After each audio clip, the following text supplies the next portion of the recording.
வணக்கம்.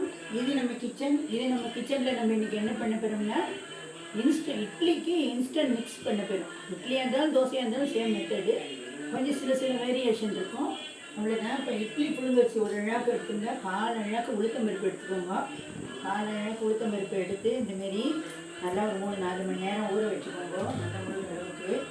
அதேமாரி இட்லி புழுங்கரிசி ஒரு 4-5 மணி நேரம் ஊற வச்சுட்டு இந்தமாரி வடிகட்டி ஈரம் போக வடிகட்டி ஒரு துணியில் உணர்த்தி, நீங்கள் நிழல் உணர்த்தினாலும் சரி, வெயிலில் உணர்த்தினாலும் சரி, உணர்த்திட்டு நான் ஒரு அழகாக தான் எடுத்துகிட்டுருக்கேன். நீங்கள் வேணால் 1 கிலோ சாம்பிளுக்கு வேணால் செஞ்சு பாருங்க.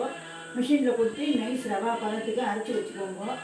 இந்தமாரி 1 கிலோ எடுத்துட்டேன்னா 1 அழாக்கு உளுந்து, 200 கிராம் உளுந்து நீங்கள் கிரைண்டரில் அரைச்சி இந்த மிஷினில் அரைச்சி இந்த ரவையில் கலந்தேன்னா ரிசல்ட்டு சூப்பராக இருக்கும்.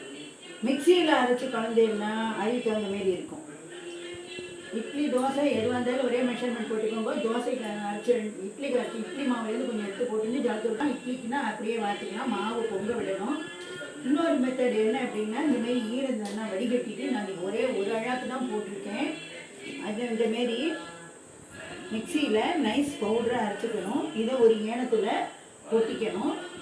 கொட்டின்றதுக்கப்புறம் இந்தமாரி உளுந்து 4 அழாக்கு உளுந்து தான் நான் ஒரு ஊற வச்சுருக்கேன். நான் இன்றைக்கி மிக்சி கிரைண்டரில் அரைக்க போகிறேன்.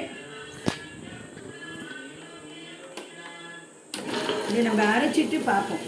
உளுந்து நல்லா தண்ணி தெளித்து அரைக்கணும். உளுந்து அரைக்கும்போது தண்ணியை ஊற்றிடக்கூடாது. அப்புறம் நீங்கள் எதிர்பார்க்குற ரிசல்ட்டு வராது. இதை நம்ம அரைச்சிட்டு பார்ப்போம். உளுந்து நல்லா இந்தமாரி பால் மாரி வரும். இப்போ நல்லா உளுந்து அரைஞ்சிட்டு இதில் எடுத்து போட்டுக்கணும். நீங்கள் மிக்சியில் அரைச்சும் போட்டுக்கலாம், கிரைண்டரில் அரைச்சும் போட்டுக்கலாம். ரெண்டுத்தையும் அரிசியும் உளுந்தையும் நல்லா கலந்துட்டு இது தேவையான உப்பையும் போட்டு நீங்கள் கரைச்சி வச்சுட்டு மறுநாள் இது பொங்கறதுக்கு இடம் விடணும். எந்த இட்லிக்கு தோசைக்கு மாவு அரைச்சாலும் அந்த பாத்திரத்தில் அரை தான் மாவு இருக்கணும். அதுக்கு மேலே இருந்தால் மாவு பொங்கி ஒழிஞ்சிடும். வெந்தயமெல்லாம் தேவையில்லை, போடணுங்கிற அவசியம் கிடையாது. இதுமாரி போட்டுட்டு நம்ம உப்பை போட்டு கரைச்சி வச்சுட்டு இப்போ மாவு பொங்கிடும். வேலைங்கிற பொங்கினதுக்கப்புறம் அந்த இட்லி பார்த்தோம்னாக்கா இட்லி நல்லா பிரமாதமாக வரும். இப்போ நம்ம இதுக்கு தேவையான உப்பை போட்டு இது கலந்து வைக்கிறோம். இது இந்த வேலைக்கு போகிற லேடிஸு, அதுக்கப்புறம் அவளுக்கெல்லாம் ரொம்ப யூஸ்ஃபுல்லாக இருக்கும். இந்தமாரி அரைச்சி வச்சு கலந்து பார்க்கறது.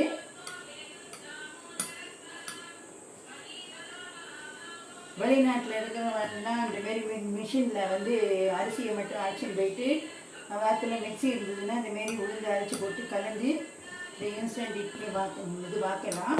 இது மாவு பொங்கினதுக்கப்புறம் நல்ல சாஃப்டாக வரும். இதுலேயே தோசை வேணும் அப்படின்னா நீங்கள் தனியாக எடுத்து வச்சுட்டு மாவில் ஜலத்தை விட்டு கரைச்சி தோசை வாக்கணும்.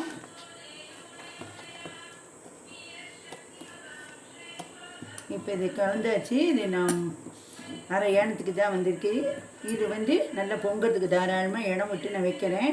இது நாளைக்கு நம்ம மாவு பொங்கின உடனே எப்படி இருக்குன்ட்டு பார்ப்போம். வணக்கம், நன்றி. நீங்களும் இதேமாரி செஞ்சு பாருங்க.